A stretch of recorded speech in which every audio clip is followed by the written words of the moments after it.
नमस्कार दोस्तों, राधे राधे। प्रेम से बोलिए विष्णु भगवान की जय। आश्विन माह के शुक्ल पक्ष की चतुर्थी तिथि के अगले दिन शरद पूर्णिमा का पर्व मनाया जाता है। इस शुभ अवसर पर भगवान विष्णु और माता लक्ष्मी की पूजा करने का विधान है। माना जाता है कि इस दिन भगवान विष्णु और माता लक्ष्मी की पूजा करने से सभी दुखों से मुक्ति और साथ में ही सभी मनोकामनाएं पूर्ण होती हैं।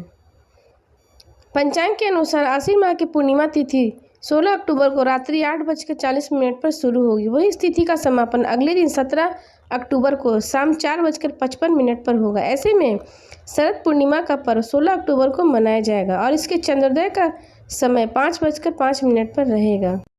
शरद पूर्णिमा की पूजा विधि। शरद पूर्णिमा के दिन गंगा में स्नान करना शुभ माना जाता है। इस दिन अगर गंगा में स्नान करना संभव न हो तो घर के नहाने के पानी में गंगा जल डालकर स्नान करें और पीले वस्त्र धारण करें, क्योंकि विष्णु भगवान को पीला रंग बहुत प्रिय होता है। इसके बाद सूर्य भगवान को जल अर्पित करें। अंत में बहती जलधारा में तिल प्रवाहित करें। विधि पूर्वक भगवान विष्णु और माता लक्ष्मी की पूजा अर्चना करें। प्रभु को पीले रंग का फूल व वस्त्र अर्पित करें। दीपक जलाकर आरती और विष्णु चालीसा का पाठ अवश्य करें। फल फूल मिठाई समेत चीज़ों का भोग लगाकर लोगों में प्रसाद वितरण करें। शरद पूर्णिमा के दिन कुछ किए जाने वाले आसान से उपाय। शरद पूर्णिमा के दिन देवी लक्ष्मी की पूजा और खुले आसमान के नीचे खीर रखने और फिर उसे अगली सुबह खाने का विशेष महत्व होता है। मान्यता है कि शरद पूर्णिमा के दिन आसमान से अमृत की वर्षा होती है, इसलिए शरद पूर्णिमा के दिन 16 कलाओं से परिपूर्ण चंद्रमा के नीचे खीर रखना बेहद ही शुभ माना जाता है।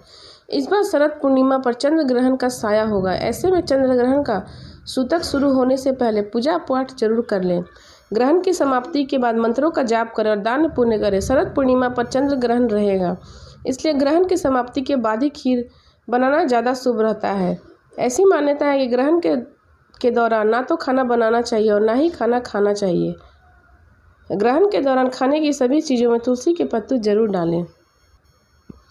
शरद पूर्णिमा के दिन माँ लक्ष्मी की पूजा उनकी प्रिय वस्तुओं के साथ करनी चाहिए। इन वस्तुओं में मखाना, सिंघाड़ा, सफ़ेद कौड़ी, कमल का फूल, पान के पत्ते, सुपारी और इलायची उनकी पूजा में जरूर शामिल करनी चाहिए।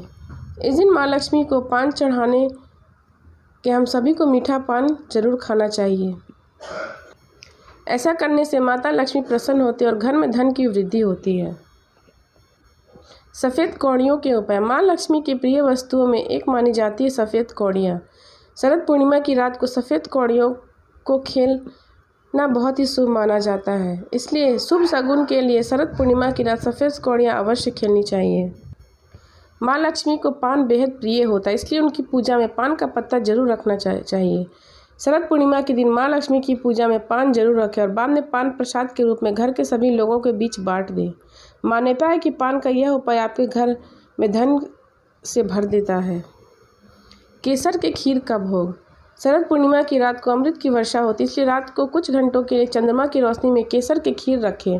रात को कुछ घंटे चांद की रोशनी में खीर रखने के बाद उसे उठा लें और माँ लक्ष्मी को सबसे पहले अर्पित करें और उसके बाद प्रसाद के रूप में पूरे परिवार के सदस्यों के बीच में बांट दें। अष्ट लक्ष्मी का पूजन। शरद पूर्णिमा पर अष्ट लक्ष्मी का पूजन बेहद शुभ माना जाता है। इसके लिए आप सुपारी का एक बेहद साधारण मगर असरदार उपाय आजमाना चाहते हैं तो यह आजमा सकते हैं। एक सुपारी को कलावे में लपेटकर उसे माँ अष्ट लक्ष्मी को अर्पित करें और उसके बाद सुपारी को अपने धन के स्थान पर रख दें। ऐसा करने से आपकी तिजोरी कभी खाली नहीं होती।